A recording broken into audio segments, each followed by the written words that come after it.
Good evening, good evening. All right, tonight's probably going to be a quick one. I am super sleepy. Today was busy. So I had planned on making a video about how did we map before we had any type of technology? Like, how did these people do it? And then upon doing that research, one, that was boring as fuck. And two, math. It was math, which made my head hurt. So much math trying to figure that out.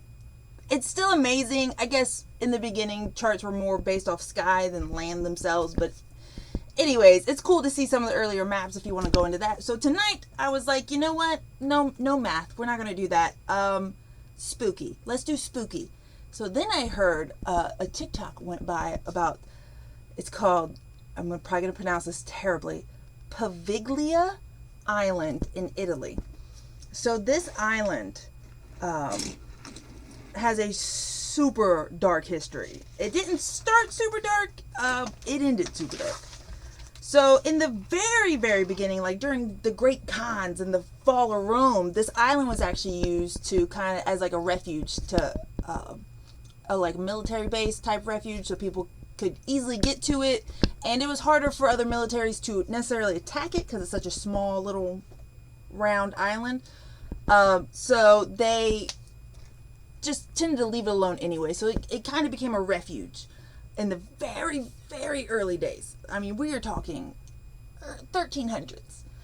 And then some historians think it stayed empty, while others, there was the fall of this one really rich guy, and they believe his slaves actually ran over to this island and created this little community there, and that it even may have had some native type of tribe there. But they don't really have any proof of that, and they don't know really what happened. They even have some history of the Venetians, because it's of trying to send some monks over there, but that didn't really stick, because unfortunately around the time they were thinking of doing that, well, the plague hit. And when the plague hit, they didn't know what the fuck was happening. So of course, a shit ton of people died. In watching the people, they kind of realized, okay, it's these type of things are getting our people sick, so let's keep the dead and sick outside the city walls. And they had 2 giant pits. Well, those pits were getting filled up fast. So then that's when they moved over to the tiny islands. And Poveglia was one of those islands, was the main island. And it became a quarantine / burn and bury the dead in death pits plague island. They think over 100,000 people died on this island, if not just brought there to be burned. They burned most of the bodies. You were brought to this island to quarantine, so the tiniest little sniffle, oh, you were going to this island to quarantine, where you were most likely going to die. Because even if you became too weak, because we would all love to think that they waited, that, you know, you had a priest there with you holding your hand, giving you last rites, and then you pass away, and then they go, okay, Chuck, get the wagon, put him in the pit. No. It was more like, Sally seems kind of weak today. Go and get her in that fucking burned pit. We gotta keep this rolling, you know? So many fucking deaths. So many deaths. It has even been said that so many people were burned and buried on this island that 50% of the soil accumulation is human ash and body. So, do with that what you will. Fucking creepy and just astonishingly tragic too, you know? So, after the plague, these was a couple plagues this happened. That's where you also have to, it wasn't like, oh, this was a couple years, and it was like a couple different plagues hit, from the big one that we all know about to some smaller ones that happened before then. So by the time all the plagues had gotten on out of there, you're talking 1800s. And in the 20th century, the island had pretty much stayed empty, but they went ahead and was like, you know what, we got this building, let's make it a mental institution. Let's send our special needs and mentally ill over there. And of course, if you know American mental institution history, which I have another video on if you want to go check that out. Anyways, you know we weren't great. Well, the Italians weren't either.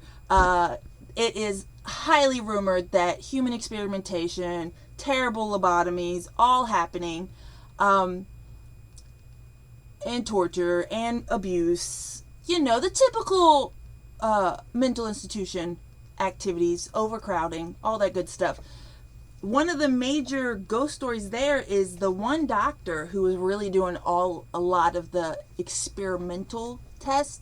He actually jumped from the roof, the bell tower of the hospital.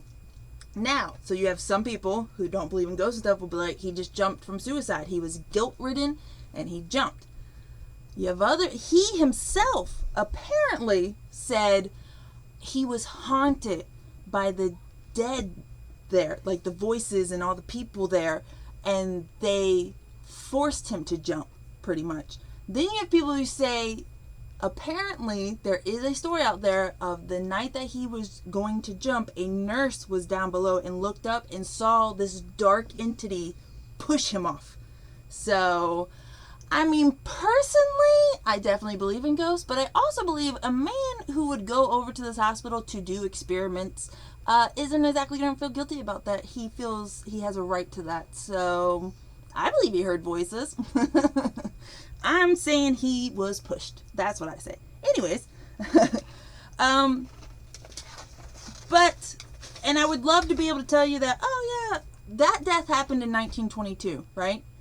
This hospital did not close down till 1963. Let me check my notes. 68. 1968 is when the hospital was closed down and the island was abandoned, and nobody's lived there since. The Italian government even tried to sell the island, but they got one offer, and it was for $700,000 that they were just like, what's the fucking point? And they've left it empty. Ghost Adventurers has been there. There's actually quite a few videos on YouTube of like ghost hunters going. I might spend my night watching those. I haven't watched them yet. I only went and read history on this, so I would go over and check them out. Let's see if we can see anything. But this is definitely an island with super tragic history. This has to be one of the most tragic things ever, like, that I've ever heard, just repeatedly through the decades too. Like, usually a place has a tragic history, but it's like that's its one little bundle of history. This is like, this island's whole history is just fucking tragedy after tragedy after tragedy. So it wouldn't surprise me if this place was just a dark hole, just an abyss. But anyways, I digress, which probably means it's time for me to stop speaking into a camera. Please like, subscribe, comment. Have you been there? Have you heard of this place? Did I pronounce it right? Do you have any other haunted places you want to hear about? Let me know in the comment section below. And I'll see you guys Friday night? Yes, Friday night.